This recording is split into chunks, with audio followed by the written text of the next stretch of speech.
네, 두 번째 강의 시작해 볼게요. 오늘은 프로그램 유형, 활용 뭐 이런 것들 좀 보도록 하겠습니다. 네, 프로그램의 형태로 나눌 것 같으면 뭐 어떤 식으로 나누냐에 따라서 굉장히 여러 가지가 될 수 있는데요. 뭐 이 분류로 보면 이렇고 저 분류로 보면 이렇고 이렇게 보는 건 좀 맞지 않는 것 같아요. 어, 많이 나오는 이름 위주로 일단 좀 배열해 봤어요. 어, 뭐 어떻게 얘기하자면 미시하진 않아요. 미시란 말 아시나요? 미시, 미시는 영어로 얘기하면 뭐 mutually 어, exclusive, collectively exhaustive 이런 건데 mutually exclusive라는 거는 서로 배타적이다. 무슨 얘기냐? 중복이 없는 거, 개념이 중복되는 게 없고 collectively exhaustive는 다 합치면 전체가 소진된다는 얘기예요. 무슨 얘기냐? 누락이 없는 거. 여야 되는데 그럼 미시하게 나눠졌다고 하면 여기 나와져 있는 여러 가지 나눠진 것들이 서로 개념의 중복 A면서 B인 거가 없고 여기에 전부 해당되지 않는 게 없어야 되는데 어, 그렇게 나눈 건 아니에요. 여기는 그냥 보이는 대로 갖다 놓은 겁니다. 네. 그러니까 미시하다고 볼 수는 없다. 네. 하나씩 얘기해 볼게요. 에세이, 스탠드얼론, 뭐 옛날에 에세이란 표현을 썼는데 요즘 에세이란 표현을 쓰진 않아요. 그냥 그 독립 실행형, 단독 실행형으로 되어 있는 거를 스탠드얼론이라고 합니다.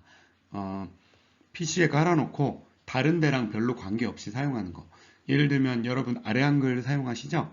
아래 한글도 일부는 뭐 업데이트를 하거나 연관성이 있고 그렇지만 뭐 라이센스 체크를 뭐할 수도 있긴 있겠네요. 그러나 기본적인 기능 자체는 어, 그냥 PC에 설치돼서 그냥 사용하는 거죠.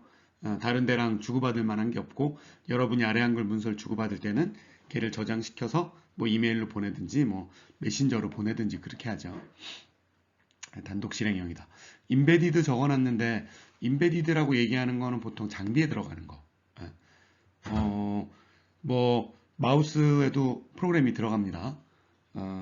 그리고 뭐 무슨 어, 스마트폰 자체도 그놈을 구동하기 위한 프로그램 들어가. 걔는 인베디드라고 말하는 게 맞는지 모르겠네요. 하여튼 장비, 프린터라든지 뭐 이런 놈에 실행되는 거 그런 것들도 다 인베디드 프로그램이에요. 일종의 스탠드얼론이겠죠. 글쎄 옛날 밑에 놈들 보면 옛날 개념인 것 같은 기분이 들 건데 사실 뭐 스탠드얼론으로 돌아가는 경우도 많이 있어요. 그래서 프로그램을 개발할 때 내가 만들려는 이 프로그램이 다른 쪽이랑 주고받을 만한 자료가 없다. 이거는 내 PC 또는 뭐 서버 그 안에서만 데이터를 주고받는다 하면 그것도 스탠드얼론 프로그램이 돼요. CS는 옛날에 CS라고 썼는데 요즘 CS라고 그러면 뭐 커스터머 서비스 쪽으로 많이 쓰고 CS란 말 잘 쓰진 않지만 어쨌든 CS라고 하면 클라이언트 서버 프로그램을 말하는 거예요. 클라이언트 서버라는 거는 우리가 보통 사용하는 네, 이렇게 그리면 노트북이 되고 네, 이렇게 그리면 컴퓨터가 되겠죠. 네, 키보드 따로 있는 거예요. 옛날 컴퓨터는 이렇게 생겼습니다. 네. 노트북이 됐든 뭐 아니면 컴퓨터가 됐든 얘네들이 클라이언트가 되고요, 보통은. 그리고 이 위에 뭐 어떤 서버가 있는 거예요. 서버에 네트워크로 접근을 해서 서버에다가 우리가 클라이언트 쪽에서 어떤 요청을 하면 서버에서 처리된 결과가 우리한테 넘어오는 거예요. 그런데 CS로 되어 있는 놈이랑 뒤에 뭐 웹이나 이런 놈이랑 다른 거는 CS로 되어 있는 거는 상당히 많은 부분을 클라이언트 쪽에서 처리를 해요. 대부분 처리를 하고 서버 쪽에는 공동으로 모아서 데이터를 교환하거나 저장하거나 대조하거나 뭐 결과를 처리하는 거 뭐 이런 것들은 서버에서 하고 나머지는 클라이언트에서 하는 거. CS로 되어 있는 대표적인 프로그램은 뭘까요? 온라인 게임. 온라인 게임입니다. 뭐 LOL이 됐든 아니면 뭐 아직도 하긴 하던데 뭐 옛날에 뭐 스타크래프트는 그래도 별로 해당 없다고 보는 게 맞을 것 같아요. LOL 같은 거가 일단 해당되겠어요. 네. 더 가까운 거는 와우 같은 게 있겠네요. 뭐 월드 오브 워크래프트. 음, 그 배틀그라운드 같은 것도 해당될 것 같아요. 배틀그라운드 실행하려면 PC 사양이 어때야 되나요? 뭐 그냥 보통이면 되나요? 좋아야 되나요? 오버워치 같은 거는 뭐 적당한 사양이어도 돌아가긴 하죠. 근데 배틀그라운드는 돌리려면 굉장히 좋은 PC가 필요해요. 뭐가 다르냐? 게임 자체가 매우 복잡하냐? 그렇지 않아요. 서버 쪽에 돌아가는 거는 비슷합니다. 비슷한데 PC가 좋아야 된다는 얘기는 PC에서 굉장히 많이 돌아간다는 거예요. 적군이 어디에 있고 총알이 뭐가 날아오고 옆에 건물이 뭐가 있다라는 거는 간단한 숫자 정보로만 클라이언트에 전송이 되고 클라이언트 쪽에서 이걸 가지고 이제 그리는 거예요.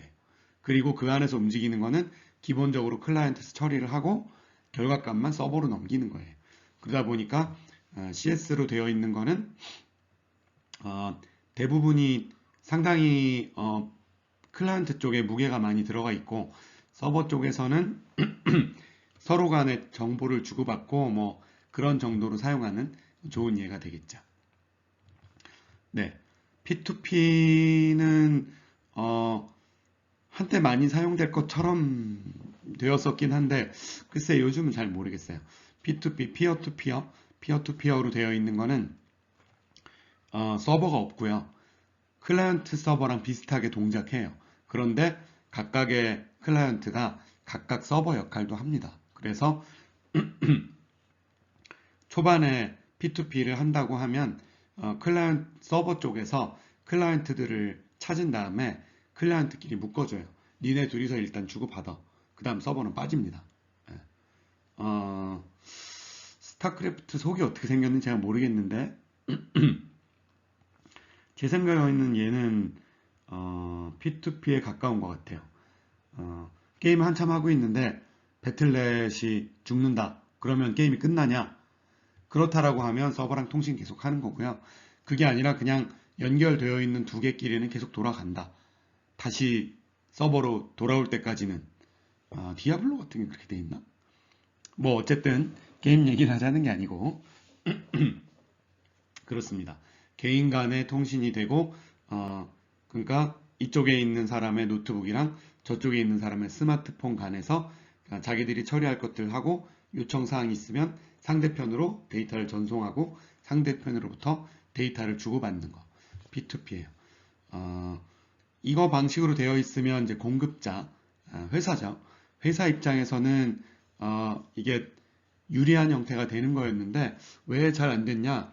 어, 이게 보안 문제가 있다 보니까 그 보통 사용자가 쓰는 환경이 밖으로 나가는 거는 잘 되는데 밖에서 들어오는 거는 잘 안 되게 막혀 있어요. 그래서 서버가 있는 경우에는 서버에서 요청을 하는 거는 안 하고 클라이언트 쪽에서 요청을 해서 서버의 정보를 받아가고 요청해서 받아가고 이제 이런 형태로 클라이언트 입장에서는 아웃바운드라고 해요.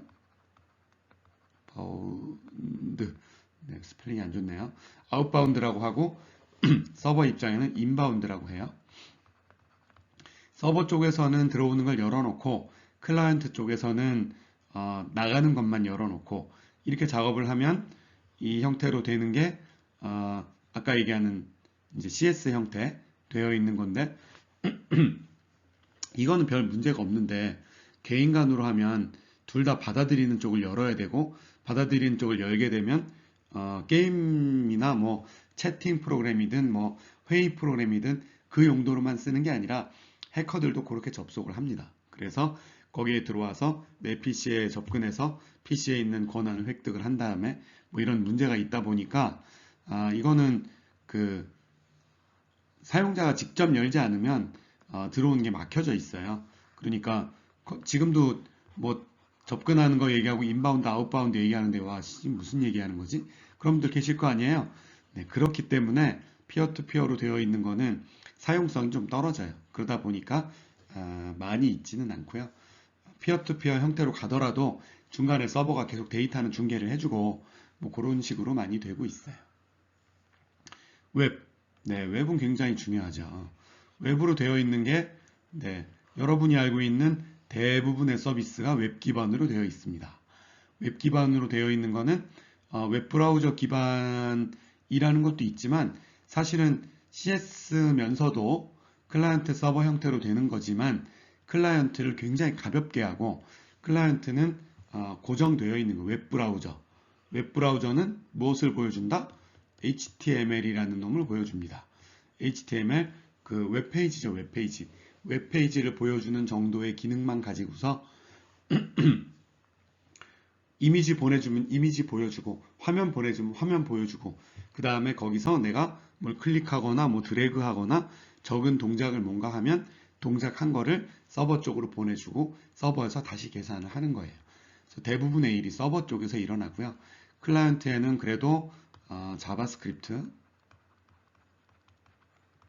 자바스크립트라는 놈을 써서 클라이언트에서 내가 제출하려고 하면 뭐 양식이 비어 있다든지 숫자를 넣어야 되는데 문자를 넣었다든지 뭐 그런 정도의 간단한 체크만 하고 서버 쪽으로 다 넘기는 거예요. 그래서 처리하는 거를 웹 프로그램이라고 얘기를 합니다. 한때 나올 때는 그 뭐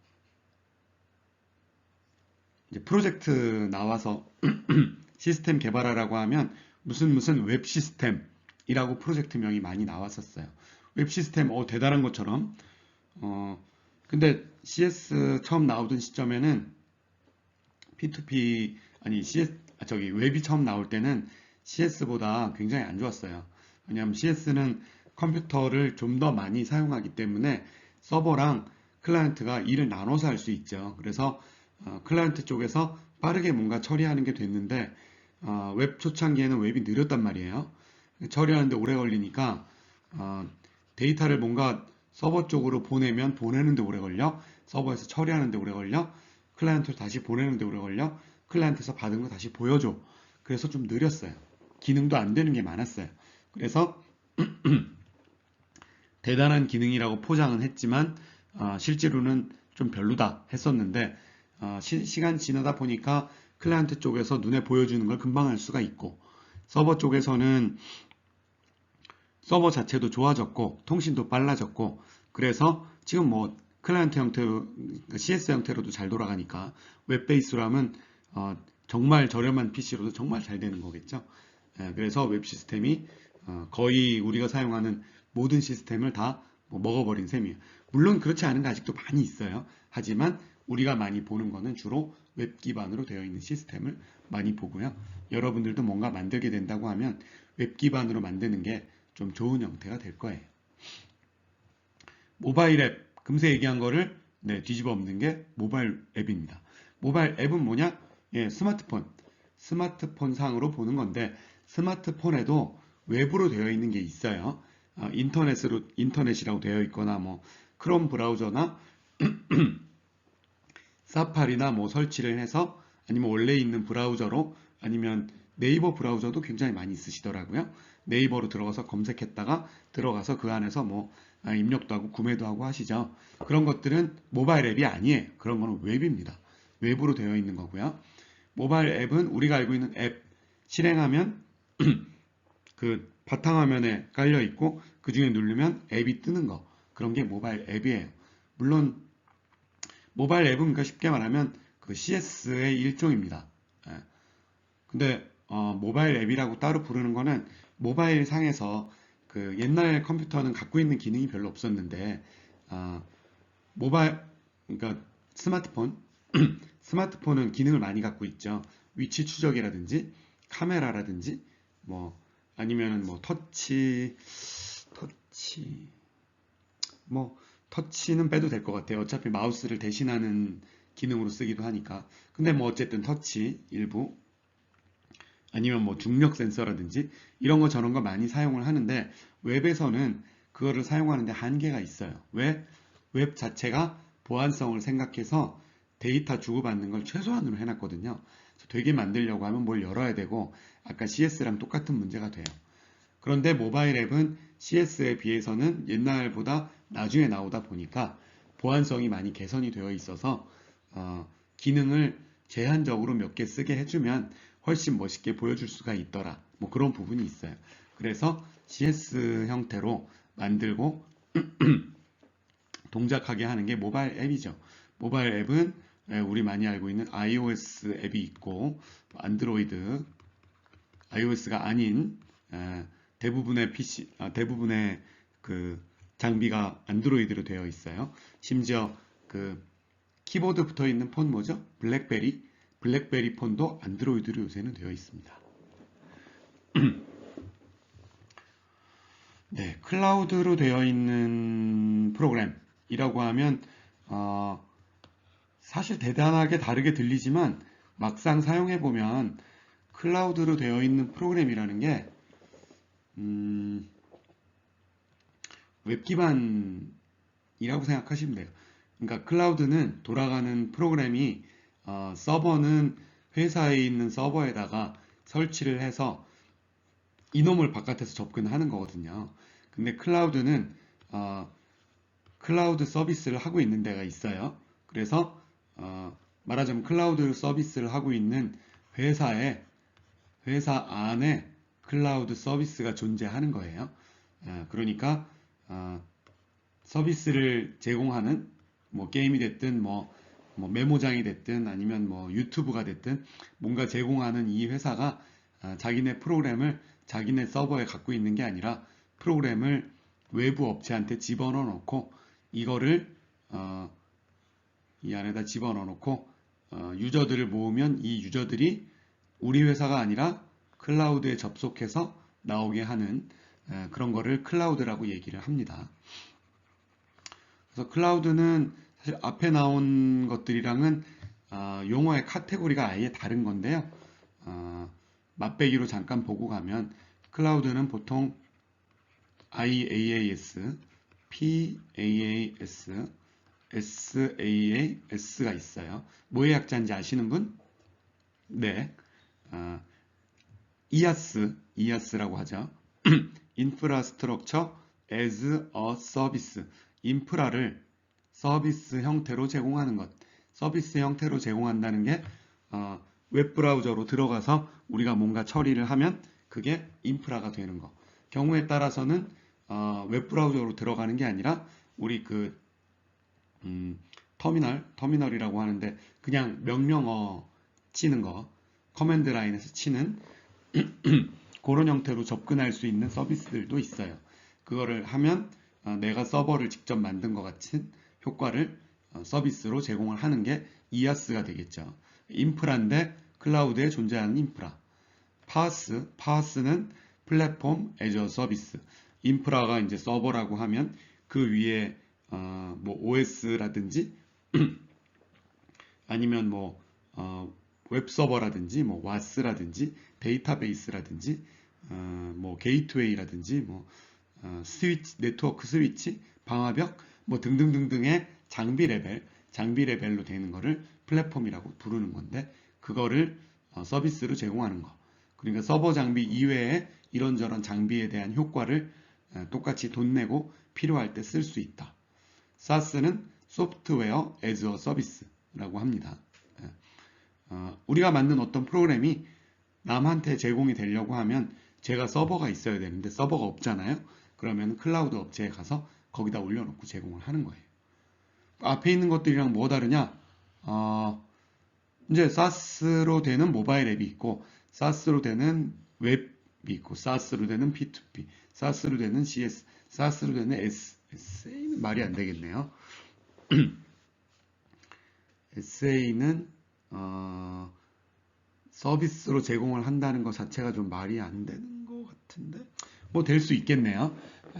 SA로 되는 거를 제공을 해서 접근해서 쓰긴 네트워크 형태로 쓰기는 하지만 내 PC에 설치되어 있는 것처럼 나 혼자만 쓴다. 뭐 있을 수도 있겠죠. 이런 게 있고 뭐 그 뒤에 개념으로는 요새 이 뒤에 뭐 AIS, AI 인공지능이죠. 인공지능을 서비스 형태로 제공하는 거. 뭐 이런 것들이 있어요. 프로그램을 제공하는 형태에 대한 게 되겠죠. 옛날에 SA로 되어 있는 거는 디스켓을 줬습니다. 그전에는 이제 테이프, 카세트 테이프 아시죠? 모르신다고요? 모를 수도 있어요. 카세트 테이프라는 게 있었습니다. 네. 지금도 어머니, 아버지는 아실 거예요. 네. 카세트 테이프 안에 프로그램이 들어있어서 이거를 카세트 테이프로 읽어드렸어요. 그걸 가지고 이제 다시 설치를 해서 쓰고, 뭐 디스켓도 있고, 뭐 USB를 요즘 많이 쓰죠. SA는 뭐 그런 식으로 아니면은 네트워크로 다운받아서 설치를 해서 쓰든지 뭐 이렇게 되는 건데 얘도 뭔가 설치를 하고 얘도 뭔가 설치를 합니다. 얘네들은 설치를 하지 않아요. 기본적으로 네트워크 기반이기 때문에 얘는 설치를 하시죠. 앱스토어 가서 얘는 설치하지 않고 있는 걸 갖다 쓰고 네. 그런 뭐 제공하는 형태를 말하는 거다 보시면 되겠습니다.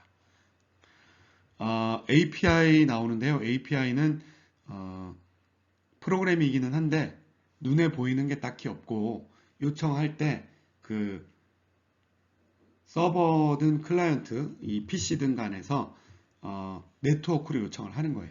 이거 해달라고 요청을 하면 그쪽에서 결과값을 보내줍니다. 근데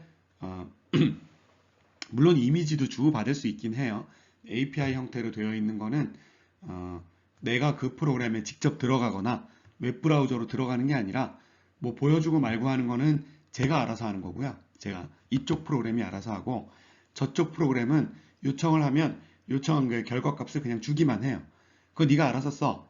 나는 그냥 결과 줬으니까. 그런 게 API 형태로 되어 있는 겁니다. 네, 보여주는 형태가 얘네는 한 묶음이 될 수 있을 것 같고요. API도 여기다 한번 넣어 볼 수 있겠네요. 네. 클라우드는 뭐 보여준 형태 좀 다른 건데 배치로 되어 있는 거는 얘네들이 각각 다 배치를 끼고 있을 수 있어요. 얘는 뒤에서 돌아가는 겁니다. 사용자랑 뭔가 처리를 데이터를 주고받으면서 처리하는 게 아니고 저거는 지 혼자 돌아가는 거예요. 물론 사용자가 처리하는 것 중에 어떤 부분은 제가 데이터를 10개를 줬더니 하나하나 처리하는 게 아니라 10개를 받고 나서야 그 다음에 줄줄줄줄줄 처리해서 결과값을 주더라. 그런 것도 배치기는 해요. 모아서 한 번에 처리하는 거를 배치 처리라고 하고요. 배치는 영어입니다. 배치. 뭐 어디다 자원을 배치하고 사람을 그 배치 아니고요. 배치 뭐 영어예요. 배치 처리인데 일괄 처리를 하는 거고요. 일괄 처리를 하게 되는 거는 일이 돌아가고 있을 때 실시간으로 하기에 부담되는 경우에 그래요. 그래서 그러니까 사람이 사용하지 않는 시간에 밤 시간대 또는 게임이면 이제 새벽 시간 아니면 낮 시간에 돌리든지 뭐 그런 배치 처리를 하거나 아니면은 하나하나 하는 것보다 모아서 하는 게 나은 경우에 이거를 모으고 모아서 하나하나 돌려주는 거 주기적 처리하는 게 보통 배치 처리에서 같이 따라가는 형태입니다. 프로그램에 여러 종류가 있다 이렇게 보시면 되겠어요. 네, 비교표 하나 만들어 봤는데요. 여기 보시면 설치되는 위치가 SA 프로그램은 로컬에 설치가 됩니다. 내 PC에 설치가 된다는 얘기예요. CS 로컬에 일부 설치합니다. P2P 로컬에 설치합니다. 웹은 로컬에 설치하지 않아요. 로컬에는 웹브라우저가 이미 설치되어 있죠. 클라우드 로컬에 설치하지 않습니다. 서버 쪽에서 돌아가요. CS 서버에서 돌아가고요. 웹도 서버에서 돌아가고 클라우드 서버에서 돌아가요. P2P는 접속시켜 줄 때까지 일부 서버가 있을 수는 있다. 실행되는 거는 SA는 로컬에 설치되니까 로컬에서 돌고 CS는 당연히 이렇게 될 건데 P2P도 그런데 웹브라우저는 서버에서 실행되지만 로컬에 있는 웹브라우저에서 일부 실행이 될 수도 있어요.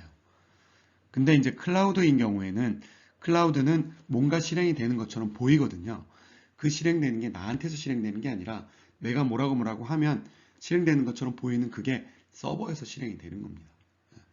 그래서 웹에서는 서버에서 돌아가는 것 중에 내가 화면상에서 처리를 일부 하기는 한다를 적었고요. 그래서 클라우드를 사용할 때는 클라이언트가 좋을 필요가 하나도 없고요.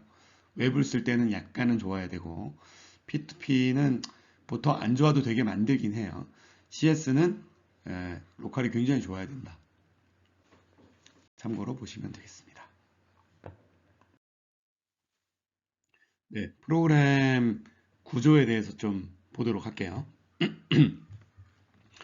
어, 구조 얘기하는 거는 이제 프로그램이 어떤 식으로 생겨 있냐를 알고 계셔야 여러분이 프로그램을 만들든 다른 사람이 만든 무언가를 쓰든 간에 이제 어디를 채워야 되는지를 보실 수 있을 거잖아요. 네, 한번 그려봤습니다. 자, 여기 네, 유저 여기까지 유저예요. 어드민도 있겠죠. 뭐 유저는 여러 유저가 있을 수 있어요. 아, 어떤 것을 원하고 시스템에 들어왔냐든지 아니면 어떤 거를 제공해야 되는 입장이라든지 쉽게 생각하면 보통은 어드민 쪽이 제공자고 유저 쪽이 받아가는 사람이고 그렇겠죠. 어, 글쎄 옛날에는 제공자를 위한 프로그램이 많지가 않았는데 요즘은 제공자도 많고 사용자도 많다 보니 프로그램이 이제 관리자용이랑 사용자용이랑 같이 들어가 있죠. 자, 여기 있는 전체 내용이 프로그램이라고 봤을 때 속에는 흐름이 어떤 식으로 제어된다는 게 있을 거고요. 뭐 이렇게 딱딱딱 나뉘어져 있는 건 아니에요. 개념상 나눠 본 겁니다. 흐름 제어되는 게 있을 거고 사용자가 뭔가 자기 자기의 정보를 넣던 아니면은 자기가 처리하고 싶은 뭐 데이터를 넣든 어, 정보를 제공하는 부분이 있을 것이고 그 다음에 시스템에서 만들어진 결과를 꺼내보는 부분이 있을 겁니다. 보통 UI, 유저 인터페이스, UX는 뭐 유저 익스피리언스라고 합니다. UI라고 하면 화면에 보이는 그거 자체만 놓고 얘기한다면 UX라고 얘기하면 사용자들이 아마 이 상황에서는 이렇게 생각하고 이렇게 움직일 것 같다. 사용자의 경험상 이렇게 움직이겠다라는 얘기까지 들어가 있는 게 UX라고 하는 부분이에요. UI, UX 뭔가 제공하고 뭔가 돌려주려고 하면 네, 사용자 요청에 대응하는 부분이 있겠죠. 프로그램은 이쪽은 뭐 보통 뭐 UI 프로그램이라고 하는데 물론 이 다 붙어 있는 거에 일부분이긴 할 거예요. 어, 제가 일하면서 보면 이제 UI라고 얘기하면 약간 그 뭐랄까 좀 낮게 생각하는 경향이 있는 것 같아요. 그러니까 야 그거 그냥 화면 보이는 정도 아니냐 이렇게 생각하는데 사실 이게 UX가 잘 만들어진 프로그램이면 사용자들이 이용하기 편리하고 효율적인 것도 있을 뿐더러 잘못된 처리를 만들어내거나 잘못된 데이터를 넣지 않고 시스템 자체가 효과적으로 굴러갈 수 있어요. 그거를 설계하는 부분은 뒷단의 비즈니스 로직이 아니라 유저랑 어떻게 주고받을까 하는 거에 대한 부분인데 그게 이제 UI 프로그램이거든요.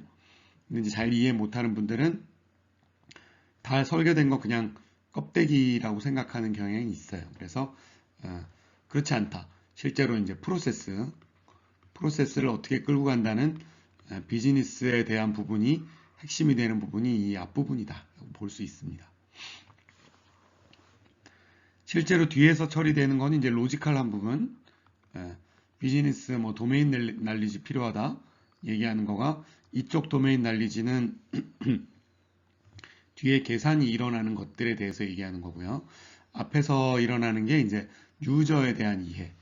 그러니까 비즈니스 도메인에 대한 이해는 사용자에 대한 이해, 사용자들이 어떻게 생각하고 어떻게 움직이고 어떤 용어들을 알아듣는다라는 게 있을 것이고 그 사용자들에 대한 걸 받아서 뒤에서는 어떻게 처리한다.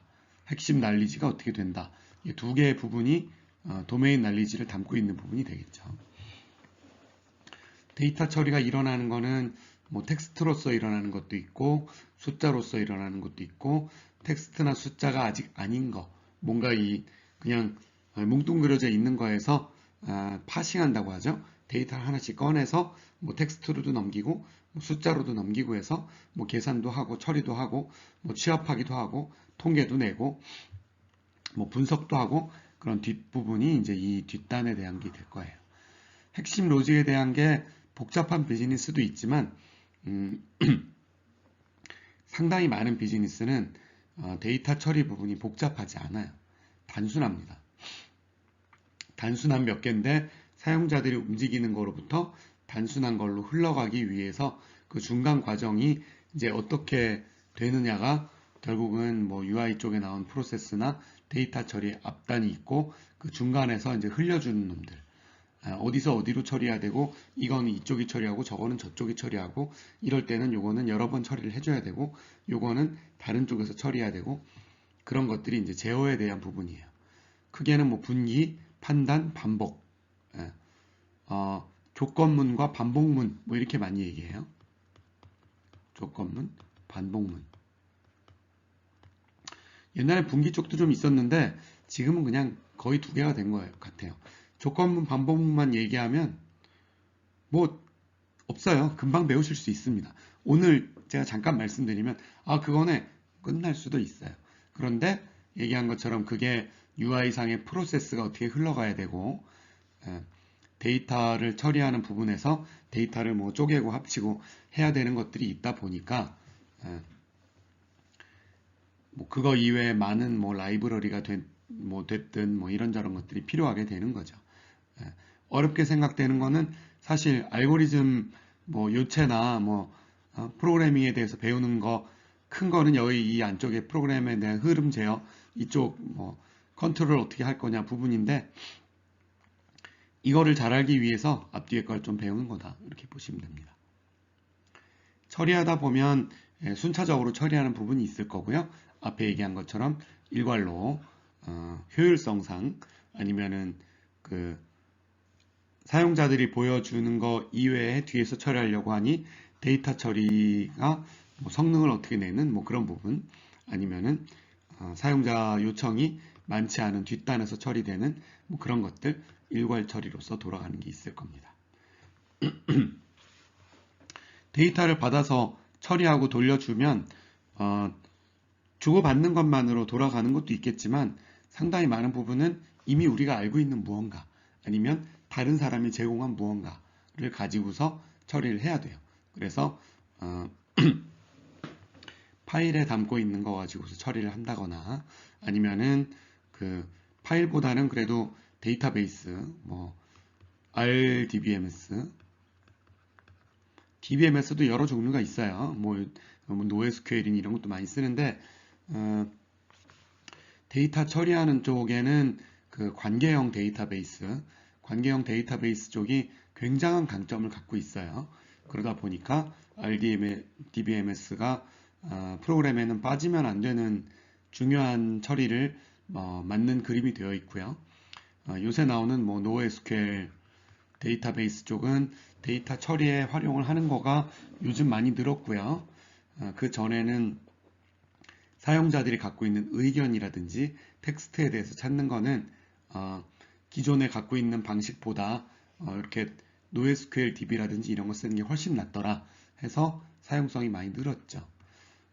우리 프로그래밍 과정에서는 RDB나 NoSQL을 다루지는 않을 거예요. 이거는 이거 자체로도 굉장히 큰 부분이에요. 물론 저의 욕심으로는 프로그래밍을 배울 때 DB에 대한 부분, RDB에 대한 부분, NoSQL에 대한 부분, 뭐 파일 DB에 대한 부분, 분산 처리에 대한 부분 이 안에 들어가는 것들을 하나하나 묶어가지고 이 그림 안에서 떼갖고 하나씩 배워서 다시 합치는 이런 그림이 될 때 이해가 좋으실 건데요. 그렇게 하다 보면 이 과정 안에서는 다 못해요. 그래서 쪼개놓는데 쪼갠 데서는 오히려 프로그래밍 얘기를 전체적으로 하지 않고 그냥 하나하나만 얘기하는 경우가 있어서 네, 그거는 뭐 차차 좋은 방법이 나타나겠죠. 파일에 대한 거는 데이터베이스보다 사실은 상위 개념이에요. 옛날에는 다 뭔가 기록을 해야 되면 전부 파일로 기록을 했어요. 그런데 기록을 하다 보니까 숫자 기록하는 방법이랑 문자 기록하는 방법이 다르고 뭔가 연관성이 있는 거 기록하는 거 다르고 목록 기록하는 거 다르고 뭐 종류가 쪼개질 때는 파일로 이렇게 하다가 야 그냥 이거 모듈화해서 모듈로 만들어 놓고 갖다 쓰자 해서 데이터베이스라는 게 만들어진 거죠. 데이터베이스 형태로 감당하기 어려운 복잡한 거나 뭐 아니면 좀 짜잘한 것들 이런 건 아직도 파일로 많이 쓰고요. 빅데이터 쪽이나 뭐 인공지능 쪽이나 이런 데는 데이터베이스가 강점을 별로 나타내지 못해서 파일 처리를 직접 하는 쪽으로 접근하기도 합니다. 그래서 뭐 굳이 적어놨어요. 한 5년, 10년 전이라고 했어도 파일은 별로 안 씁니다. 라고 얘기했을 텐데 요즘 데이터베이스도 많이 쓰지만 파일 쪽도 많이 늘었다라고 보면 됩니다. 이 많은 걸 다 해야 되냐? 그렇지 않습니다. 우리는 항상 외부 프로그램을 사용할 수 있고요. 외부의 프로그램을 잘 갖다 쓰려면 라이브러리 형태로 쓰면 여러분의 프로그램 안에 녹아 들어가는 거고요. 그게 아니라 밖에 거는 밖에 거대로 돌고 우리는 우리 거대로 돌려서 두 개를 연동해야 된다라고 하면 앞에 얘기한 API 연동 같은 거를 사용하게 될 거예요. 그런 형태로 연결해서 쓴다. 그러면은 제 생각에는 원래 과정에 담고 있는 거는 많으면 많을수록 이해도는 떨어지고 효과 없는 과목이 되기 마련이에요. 그래서 이해도 측면에 무엇을 넣었냐? 제가 넣은 부분은 이거 거의 이것만 넣었어요. 이것만 넣으면 뭐 할 수가 없잖아요. 그래서 거기에 요쪽 약간 여기 약간 정도로 넣어 놓은 게 이 프로그래밍 과정인데요. 계속 고민을 하고 있는 부분 정했으니까 정한 대로 가도 제 생각에 여러분들이 뭐라 안 하실 거예요. 일부의 분은 너무 쉽지 않냐. 야 이거 배웠는데 내가 하려고 보니까 모르는 게 너무 많더라 라고 얘기하시긴 할 거예요. 그래도 중요한 거는 이 안쪽에 있는 부분이니까 안에 있는 걸 위주로 하겠다라는 게 저의 다짐이고 그렇게 하려는 건데 사실 API 조금은 해야 되지 않을까? DB는 그래도 뺄게요. DB는 실습이 복잡하니까. 근데 파일 처리는 안 할 수 없지 않겠냐라는 부분이 있고요. UI도 제가 갖고 가는 거는 이제 그래픽을 안 쓰는 거. 그래픽 안 쓰는 텍스트 부분이라서 그래픽을 좀 넣어야 되지 않나 그런 생각이 들고 있어요. 여러분의 걱정하는 소리가 저한테까지 들리고요. 저도 걱정하고 있습니다. 그래서 최대한 이해하시기 쉽고 적용하시기 쉬운 중간선을 잡아보려고 고민 중입니다. 고민만 하고 말 거냐, 진짜로 강의에도 넣고 과제에도 넣을 거냐. 과제를 하려면 뭐가 필요한데 봅시다. 좀 더 볼게요. 입출력 장치 앞에 나왔던 유저 인터페이스 그쪽 보면 사실 이제 입출력 장치가 이거 뭐 꼭 전산 개론에서 배울 얘기 같은데 뭐 키보드라든지 마우스, 터치 스크린, 뭐 조이스틱 뭐 이런 것들이 다 입력 장치에 들어갑니다. 옛날에는 이런 거 배웠었는데 배워본 적 있으세요? 저도 본 적은 없으니까 얘기 안 할랍니다. OMR 카드는 여러분 써보셨죠? 그거 전 버전이라고 보시면 될 것 같아요. 출력은 대부분 뭐 요즘 보는 건 출력, 화면 출력하죠. 근데 뭐 스피커에서 소리가 난다든지 뭐 이런 것도 들어가고 프린터 나오는 것도 출력의 일종인데 사실 그런 것 같아요. 화면은 그려주는 게 그 라이브러리 몇 개 써갖고 그림은 그려지잖아요. 쉬운 편이고 스피커는 소리를 만들어서 내보내야 되니까 옛날보다 뭐 딱히 더 쉬워진 것 같지 않고 프린터는 프린터를 직접 제어하지는 않아요. 프로그램에서 프린트 할 수 있는 걸 만들고 그 다음부터는 윈도우에서 프린트를 하든 뭐 그렇게 되는 거죠. USB 포트 같은 거는 이제 뭐 장비를 쓰거나 뭐 그런 경우에는 저런 식으로 출력을 시키기도 하는데요. 사실 우리가 익숙한 거는 화면, 키보드, 마우스, 터치 스크린, 뭐 마우스의 일종 정도까지가 되는 것 같아요. GUI를 쓴다고 하면 화면상에서 보여지기도 하고 입력도 그걸로 바로 받을 수 있죠. 입출력 장치. 옛날에 이런 건 다 구별로 배웠는데 요즘은 그냥 키보드 마우스 GUI 쓴다. 그 정도로 생각하는 게 맞을 것 같아요. 유저 인터페이스는 두 종류가 있죠. 여러 종류 있는데 선택할 만한 거는 두 개 정도 있는 거고요. GUI 그래픽컬 유저 인터페이스, CUI라고도 했는데 뭐 CLI라고 부르기도 하네요. CLI 커맨드 라인 인터페이스. CUI는 사실 이제 화면에 텍스트로 이것저것 나와 있고 뭐 치면은 거기에 텍스트 업데이트 되는 게 CUI인데 그 뭐 하이텔이나 PC 통신 채팅하는 거 그런 건 이제 CUI라고 합니다. 알아듣는 척 하시면 안 됩니다. 여러분은 다 채팅은 모르는 거예요. 채팅이라고 하면 카카오톡을 말하는 거여야 되는 거죠. 네, 옛날에 그 텍스트만 나오는 것만 보고서도 그걸로도 다 그림도 그리고 색깔도 알록달록 집어넣고 정말 신기했죠. 네, 옛날 사람입니다. 네, 어쩔 수 없어요. UX 앞에 얘기했죠. 유저 익스페리언스 그냥 사용자가 무엇을 입력하고 나오냐만 말하는 게 아니라 사용자가 그 자리에 와 있을 때 어떤 생각을 하고 어떻게 행동을 할 거냐 뭐 그런 거를 담는다고 보시면 될 것 같아요. 네, 데이터 처리하는 부분은 뭐 일반적으로 쓰는 게 숫자와 문자가 있을 건데요. 숫자는 뭐 정수나 소수 이런 것들을 쓰고 소수를 어떤 식으로 쓴다는 거가 보통 대부분의 언어들 보면 뭐 정수가 몇 자리고 뭐 소수가 형태가 뭐고 이것저것 있는데요. 네, 파이썬은 그런 게 없습니다. 그냥 숫자면 그냥 정수면 그냥 정수. 아무리 길어도 다 들어가요. 소수도 뭐 길어도 다 들어갑니다. 어, 소수 쪽은 글쎄 잘 되는 게 좀 신기하긴 해요. 두 가지도 비슷하긴 하지만 숫자 처리를 하는 거니까 뭐 숫자에 대한 뭐 계산이나 뭐 이런 것들이 같이 들어가는 거고요. 문자라고 얘기하는 거는 문자 한 글자 자리도 있고 문자열은 길게 돼 있는 텍스트 얘기하는 건데 파이썬은 문자랑 문자열의 구별이 없습니다. 그냥 이거랑 같은 거예요. 예. 대부분의 언어는 문자랑 문자열의 구별이 있고요. 그 지난 시간에 얘기했지만 C언어는 문자열이라는 게 없어요. 그냥 문자 갖다 놓고 문자열처럼 씁니다. 네, 저급한 언어죠. 네, 저급하다는 거 나쁜 말 아니에요. 사실입니다. 우리 알고 있는 뭐 파이썬이라든지 아니면 뭐 등등 뭐 많은 언어들 고급 언어라고 합니다. 어셈블리, 어셈블리나 뭐 이런 것들 저급 언어라고 해요.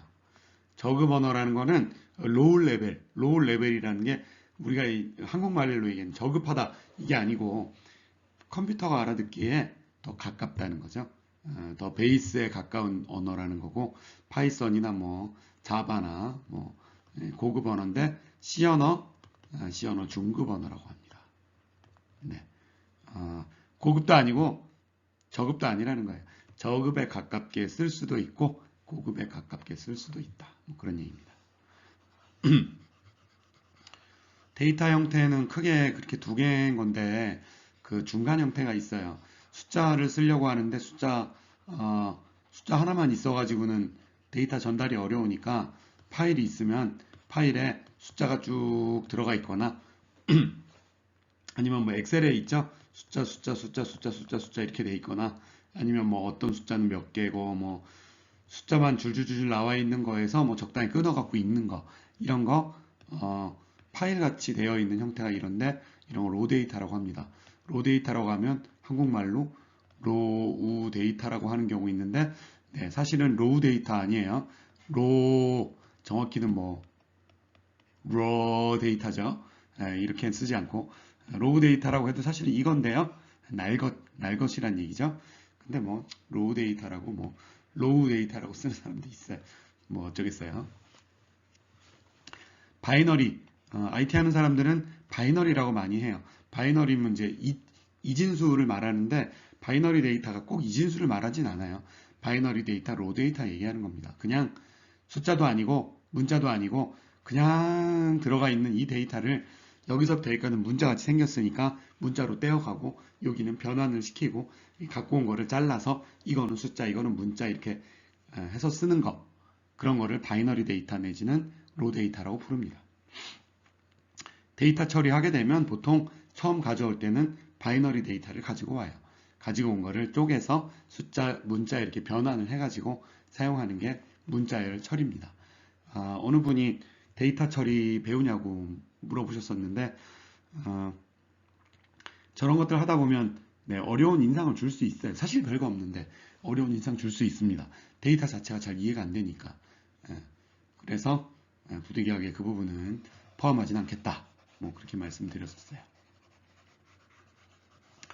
네, 데이터를 사용하다 보면 그 데이터 형태가 어떻게 됐냐 관계가 있죠. 그래서 숫자가 뭐 5가 나오고 10이 나오고 뭐 7이 나오고 2가 나오고 마이너스 3이 나온다 라고 하면 하나가 숫자인 거고요.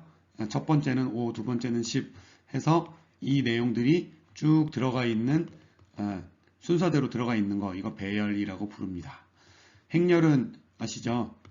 이렇게 되어 있는 게 1차원 행렬인 셈이고 2차원 행렬은 숫자가 가로로도 있고 세로로도 있는 거 행렬이라고 하고 3차원으로 되어 있는 거 행렬, 4차원으로 되어 있는 행렬, 그런 것도 다 배열의 일종이에요.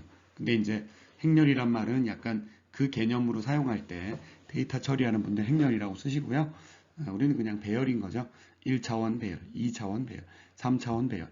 복잡하게 들리지만 그냥 숫자가 있는 거, 숫자가 나열된 거, 숫자에 나열된 게 나열된 거, 나열된 게 나열된 걸 나열한 거, 나열된 게 나열한 거를 나열한 거를 나열한 거, 뭐 이렇게 해갖고 뭐 그런 거예요. 이렇게 모여 있는 것들도 일종의 데이터 집합이고요. 목록 5가 나왔다가 뭐 장지연이 나왔다가 장지연이 제 이름이죠. 네. 아니면 뭐 또 다른 뭐 아까 나온 5, 10, 7, 뭐가 나왔다가 뭐가 나왔다가 이렇게 여러 가지가 막 섞여 있는 거 이런 건 목록이 있고요. 아니면 집합과 목록이 다른 거는 집합에는 A가 두 개 들어가는 게 아니라 A는 하나밖에 없어요. 뭐 그런 게 집합이고 뭐 사전은 이거는 이거고 이건 이거고 이건 이거고 뭐 이렇게 돼 있는 거 여러 종류가 있는데 뒤에서 다 배우실 거예요. 뭐 의외로 복잡하진 않고 쓸모는 굉장히 많습니다. C언어는 이거 다 만들어서 써야 되고요. 자바는 제공은 하는데 뭐 복잡하고 파이썬은 기본적으로 다 갖고 있습니다. 그래서 간단하다고 하는 거죠. 네. 파일 처리 부분이 있는데 파일 처리하는 거는 두 가지 종류의 처리가 있어요. 하나는 파일은 파일 자체로 처리하는 거. 그 밑에 거예요. 뭐 카피한다거나 윈도우에서 쓸 때는 파일을 윈도우 자체가 뭐 열어서 하나씩 고치고 하진 않죠. 파일을 뭔가 실행하면 다른 프로그램이 뜨죠. 근데 언어로 쓸 때는 이렇게 카피하고 뭐 옮기고 뭐 복사 카피죠. 이런 것들도 있고 그거 말고 파일 자체를 열어서 그 안에다 글자를 집어넣고 닫았다가 다시 열었다가 그 안에다 또 쓰고 마치 공책에다가 우리가 글씨 썼다 지웠다 하듯이 그런 식으로 쓰는 거. 요게 이제 파일 오브젝트 또는 뭐 파일 뭐 핸들, 뭐 손잡이 잡고 쓰는 그런 셈인 거죠. 파일 핸들, 그래서 뭐 파일 핸들러를 가지고서 파일 오브젝트를 열어가지고 뭐 그런 외계어들이 나오는데 뭐 외계어 중요하지 않아요. 그냥 파일을 하나하나 뜯어가지고 쓸 수도 있고 덩어리로 쓸 수도 있다. 파일 처리에 대한 부분 뭐 있을 거고요. 데이터베이스는 데이터베이스 매니지먼트 시스템 DBMS라고 있습니다. DBMS에 접속을 해서 접속한 다음에 그 안에서 제공하는 이런저런 명령어를 수행을 하는 거죠. DB에 접속하는 게 있을 거고 접속하는 거는 제공되어 있는 접속 프로그램을 사용하면 될 거고요. DCL은 뭐 권한을 주는 거, DDL은 뭐 테이블을 새로 만든다든지 있는 테이블 내용을 뭐 복사한다든지 뭐 테이블에 컬럼을 추가한다든지 없앤다든지 뭐 이런 것들 보통 프로그래머가 해도 되고요. 하는 경우도 있고 알아서 나쁠 건 없어요. 하지만 큰 데 가면 프로그래머가 안 해요. 그거는 데이터베이스 어드민이 하거나 아니면 데이터 아키텍트가 하거나 이건 아키텍트고 어드민이에요. 하여튼 데이터를 만지는 분들이 직접 이쪽 처리를 많이 하시고요. 개발자가 하는 거는 DML은 뭐 select, 뭐 insert, 뭐 delete, update, 뭐 이런 것들이 있겠죠. 이런 거 처리는 보통 프로그램의 일부라고 봐요. 그래서 여러분이 프로그래밍 하신다고 하면 이 DB에 대한 거는 필수적으로 알아야 됩니다. 그 SQL인 거죠, SQL. SQL은 필수적으로 알고 있어야 되는데 데이터베이스 책 보면 앞부분에 복잡한 얘기 나오는데 그거 다 DB의 일이다. 우리 일 아니다. 그래도 하다 보면 하게 되시긴 할 거예요. 남 핑계 될 수 있다. 저는 프로그래머라서 잘 몰라요. 좀 해주시면 안 될까요? 좀 도와주세요. 하면 됩니다.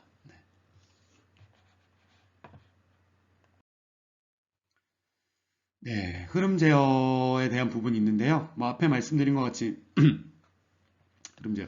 제 뒤에 토를 달아놨어요. 절차형 언어. 언어가 절차형이 아닌 언어가 있어요. 금세 얘기한 SQL. 절차형 언어가 아닙니다. 얘는 절차로 짤 수는 있는데 이거를 해줘.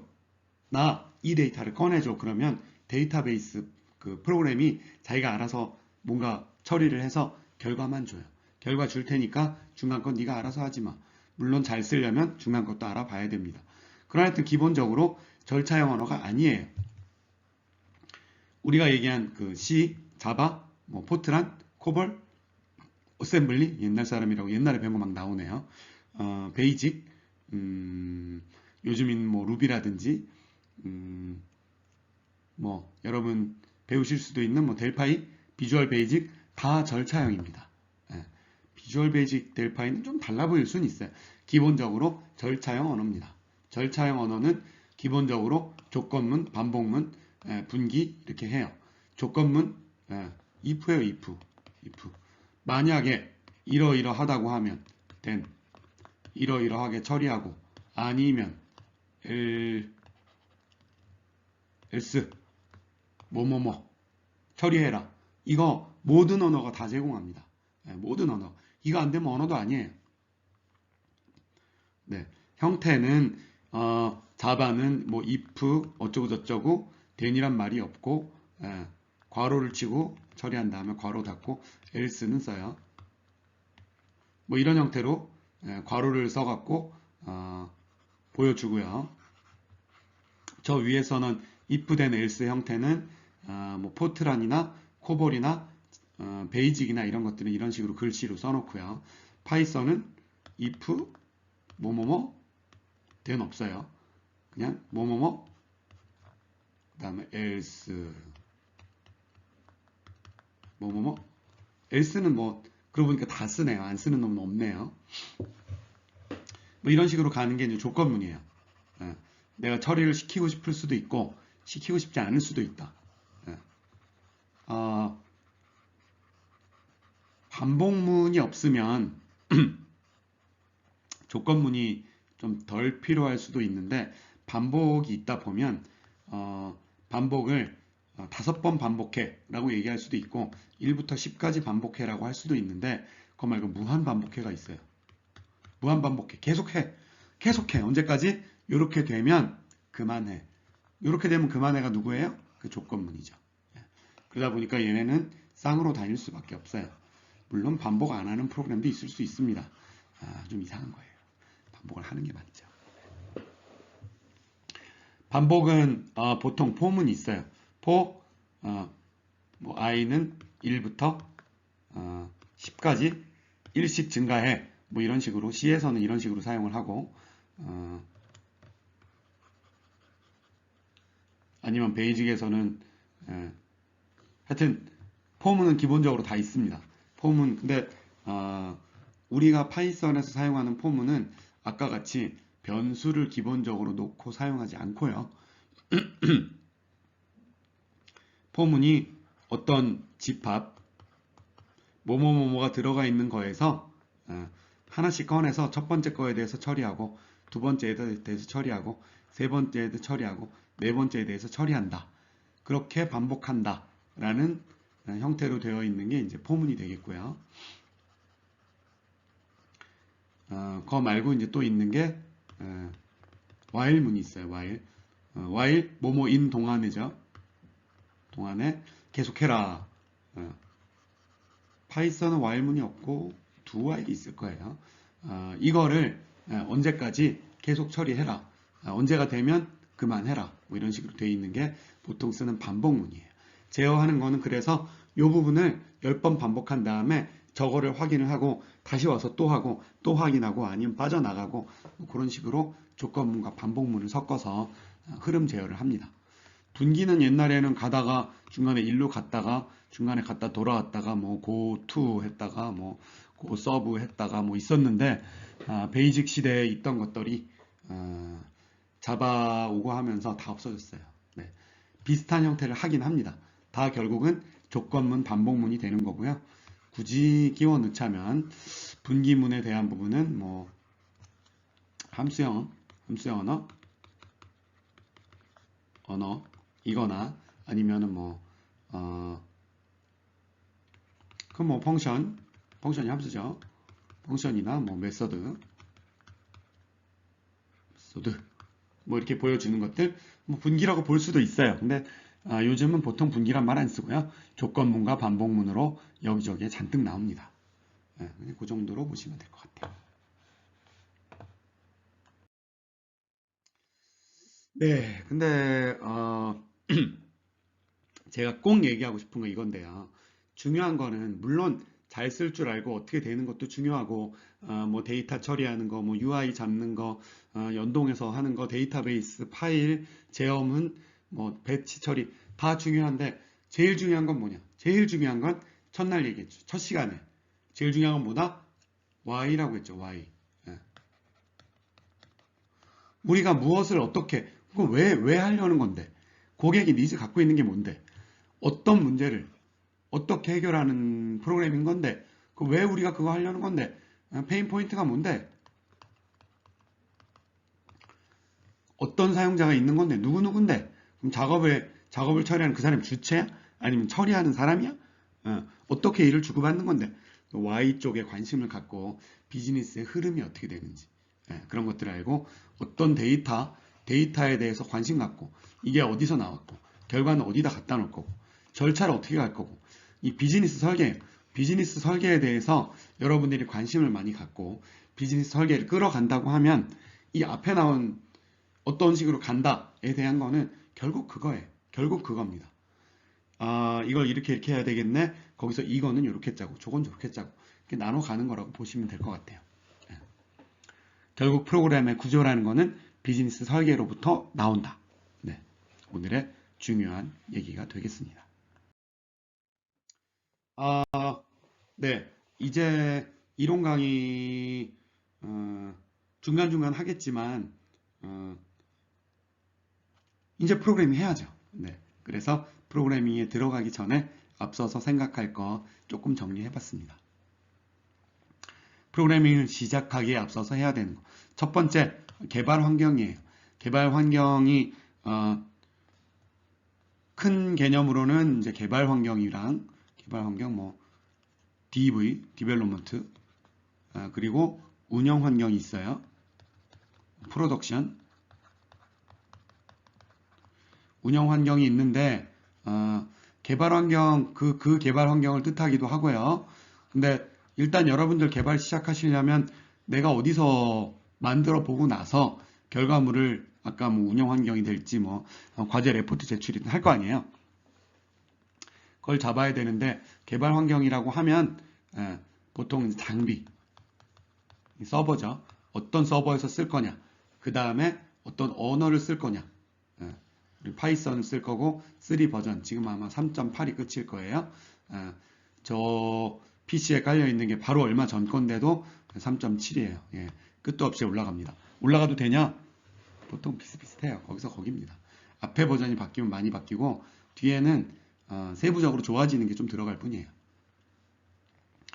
그 다음에 소스 파일을 어디다 놓을 거냐?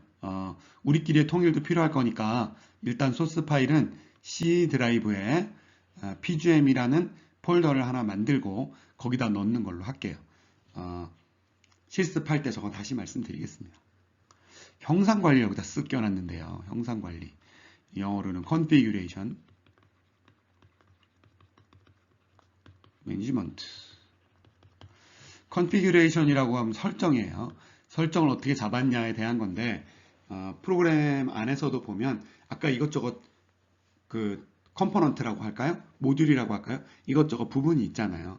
부분에 대한 거가 동시에 모두 바뀌어야 되는 건 아니에요. 하다 보면 더 필요한 게 있으면 조금 고쳐 나가거든요. 근데 A라는 필요성이 있어서 이거를 고쳤는데 하나만 올라가면 에러가 나겠죠. 그래서 여러 개가 동시에 올라가려고 하면 그 설정이 뭐냐? 그 컨피규레이션이에요. 형상이라고 합니다. 소프트웨어 형상이 뭐냐? 그게 관리가 잘 돼야 내가 고쳤다가 야, 이거 지난번 거가 난 것 같은데 원래로 어떻게 돌아가지?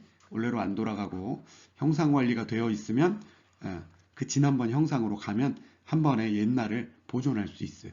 그거 아니고 막 고치다가 나중에 하려고 보면 지난번 게 맞았는데 다시 만들어야 되는 상황이 됩니다. 네. 그런 거 형상 관리라고 하고요. 형상 관리까지는 지금 필요 없을 수 있는데요. 형상 관리 앞에 필요한 게 있어요. 일단 소스 관리.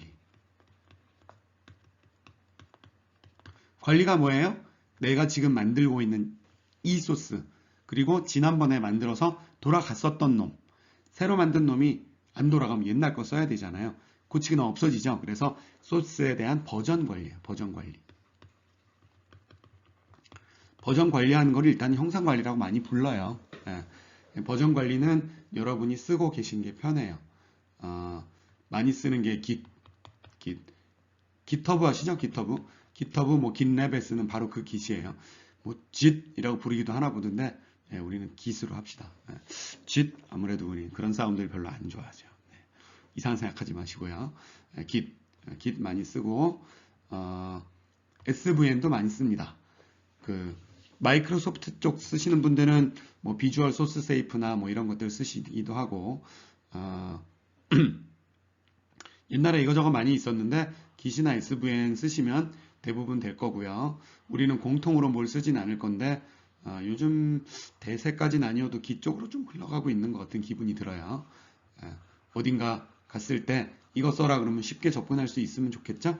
형상관리 쪽도 좀 찾아보시고 하면 좋을 것 같아요. 과제를 내보면 찾아보실 텐데 네, 그렇게는 안 하겠습니다. 그 다음 중요한 거 개발 환경의 일부기도 해요. 개발 툴을 무엇을 쓸 것이냐. 개발 툴이 좋으면 내가 뭐 짜려고 하면 지가 알아주고요. 뭐 이런 함수가 있었는데 함수명을 쓰면 그 밑에다 뭘 넣어야 될지를 자기가 알려줍니다. 굉장히 도움이 되고 중간에 에러가 나는 거를 자기가 알려줘요. 여기 에러 날 것 같은데요. 그래서 실행하기 전에 알면 멘탈 좀 많이 보호할 수 있죠. 그리고 재미나게 내가 뭐 하다 보면 뭔가 박진감 넘치게 뭐 한쪽에서 막 불꽃 터지고 그런 효과 주는 것들도 있고요. 사실은 개발 툴이 갖춰줘야 되는 중요한 거는 위에 개발 환경 설명 안 했는데 라이브러리가 있어요. 여러분들이 사용하는 라이브러리가 여러 가지가 있는데 개발을 할 때 이 모듈별로 사용하는 라이브러리가 다를 수 있거든요. 근데 그 라이브러리가 한 군데에 설치가 될 필요가 없어요. 그럼에도 불구하고 PC가 한 대다 보니까 환경이 섞이거든요. 섞이는 걸 피하려고 하면 얘네들끼리 좀 가상 환경 분리가 돼줄 필요가 있습니다. 그런 거를 개발 툴이 제공을 해요. 그래서 개발 툴 써서 복잡한 개발하려고 하면 이 라이브러리나 이런 것 때문에라도 전용 툴을 좀 써줄 필요가 있어요. 일단 파이썬을 우리가 쓸 거죠. 파이썬을 설치하면 자기가 기본적으로 제공하는 게 있습니다. 그냥 윈도우에서 파이썬이라고 치고 거기서 뭔가 진행을 해줄 수가 있어요. 그런 게 CLI 환경이 되겠고요. 아이들은 뭐냐 하면 그래도 개발 툴이에요. 개발 툴인데 파이썬에 기본적으로 탑재가 되어 있는 거예요. 얘도 그래도 실행해보고 뭐 중간에 중단을 시킨다든지 뭐 헬프를 좀 받는다든지 파일을 좀 저장한다든지 뭐 이런 걸 할 수는 있습니다. 강력하진 않지만 나름 쓸 수 있어요. 툴에 대해서는 일단은 쉬운 거 할 때는 CLI나 아이들 정도면 돼요. 그래서 이걸로 출발은 할 거고요. 그래도 파이썬 쓴다고 하면 파이참 좋은데 유료고요. 주피터는 뭐 주피터 노트북이라고 많이 알려져 있어요. 노트북이 있고 주피터 랩이라고 있어요.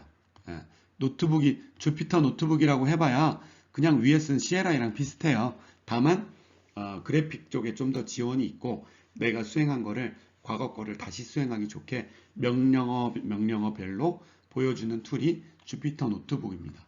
저는 이거 좋은 것 같아요. 뭐 별로 무겁지도 않고 아나콘다는 그 개발 환경을 여러 개 쓰고 이런 개발 툴들까지 합치고 라이브러리도 하나로 갖고 갈 수 있게 좀 기능을 많이 제공합니다. 그래서 복잡한 거 할 때는 아나콘다 있으면 굉장히 좋아요. 이름이 재밌는 게 파이썬이 살모사? 하여튼 작은 뱀의 일종이에요. 아나콘다 아시죠? 그 굵은 구렁이.